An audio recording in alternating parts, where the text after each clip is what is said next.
And then on the 29th, we still have Venus is there in Aries. We have Chiron. We have Mercury, who's now direct. The North Node is right there in the very middle of Aries.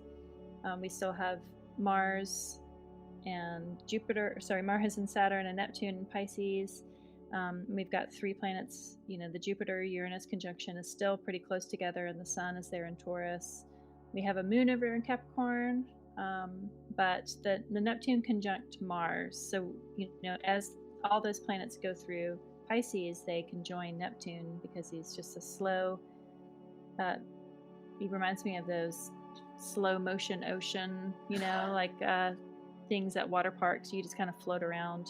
So Neptune is that inner tube that is just like slowly circling down the slow motion ocean, and all these other planets kind of meet up with them. How do you look at when Mars conjoins it in Pisces there? Sonia, you looking at your notes? Yeah, I'm looking at notes on this. Yeah, I've written down like spiritual and creative vitality. Like if you want to bring that forward, Mars giving that extra boost, and compassionate action and flexible resilience. Like that's what Mercury can offer in the positive. But there's also the shadow feelings of like that Neptune fogginess of that pointlessness and malaise could be amplified, and futility feelings could come in. And I wrote an archetype that I found was like nirvana, of entering into the mystery and sacrificing one's ego into the great dissolver, like Mercury dissolving things, and like literally offering up your ego, like where Mars is that like warrior ego and being the soldier type, where here he's forced to literally take all that armor off, and Neptune just isn't a Marsy kind of energy. The two just clash. So Mars literally to go into that meeting with Neptune has to take off all that armor and take that mask off and be himself, like literally stripped down. And Neptune's going to dissolve that armor from him if he doesn't. So that there is a stripping away, I think, here.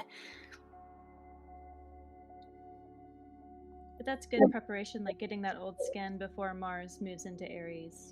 It's like you need to let all this go. You need to have that dissolution so that you can be reborn back home and like purge that closet so that you can kind of step into kind of a new version of yourself. I like that dissolution of armor. Yeah. To play on that, the moon in that sextile then, or will be very quickly, with the Mars Neptune as well. It feels like it's an emotional release maybe, or a letdown, or not a disappointment necessarily, but like a surrender even. Moon in Capricorn isn't always happy, but sometimes you have to get to that moment where you just kind of go, okay, this is it. And acceptance is.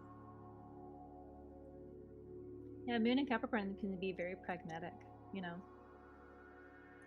I don't dislike a Moon in Capricorn for sure, and it can be Saturn over there. So I think the Moon is a good witness for that moment. Spot on.